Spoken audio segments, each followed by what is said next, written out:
Okay, so this has been a bit of a time that I've done these kinds of stories, but basically, I have actually been into something that I thought was necessary at the time. But basically, I've been, I've been thinking back about the creepy things I've been through, and I've found one story that could actually be true. Well, that actually happened to me if I can recall it correctly.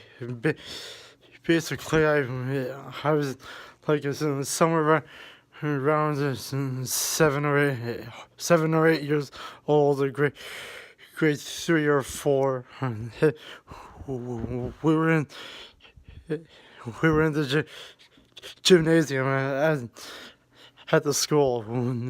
It was a Halloween day, and and the class wasn't having a Halloween party. The whole stage was a bit of a maze, right? Because it was the eighth graders set up the stage for a Halloween spook. So the eighth graders were actually dressed up as the different ghosts or had a different alien mask or something. Like normally they was scared for fun, right? But I wanted to look tough, for my friends' sake, because they thought I was always the bravest. But I didn't know what brave meant at the time, and I didn't even have any courage. But basically, this is just a bit of a disturbing thing.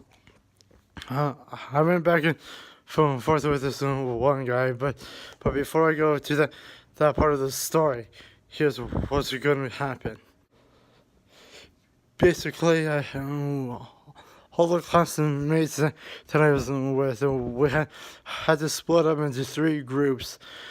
I was with like four other kids at the time, but basically the gym was all pitch black of darkness. No lights were on the stage, and basically we were going zigzag through the maze of what Halloween was about. And went on the stage, and the walls looked like they were made out of cardboard or some kind of type of wood.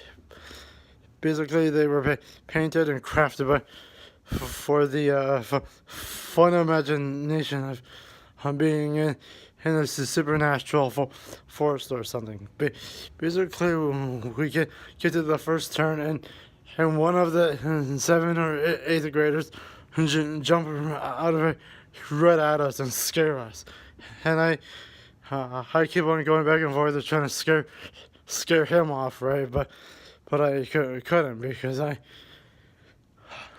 again, I was like in 7 or 8 at the time, and I couldn't be that scary. I wasn't that tough, but basically it was a bit of a different time. I'm sure by now, if I could go back to that timeline, talk to my younger self, and to see how it was, maybe I could have explained it to my younger self on how I could have gotten past it, just to face my own fear, but because of what my insomnia is, of being afraid of the dark at the time, and being afraid of creatures like that or whatever. The guy's mask was like a goblin mask, so it was a bit more creepier for me. But anyways, guys, it was one of the times that I was kind of scarred at the time. But basically, I have more stories about different things like this, so I will do that in the next video. I hope that this is a good video for you guys to actually see, because I've been dreading this moment for a while to tell you guys about it, and I do hope you guys can actually put aside your differences and give me the support of what I had to go through back then. And thank you for your time. This has been Hito Game. Peace.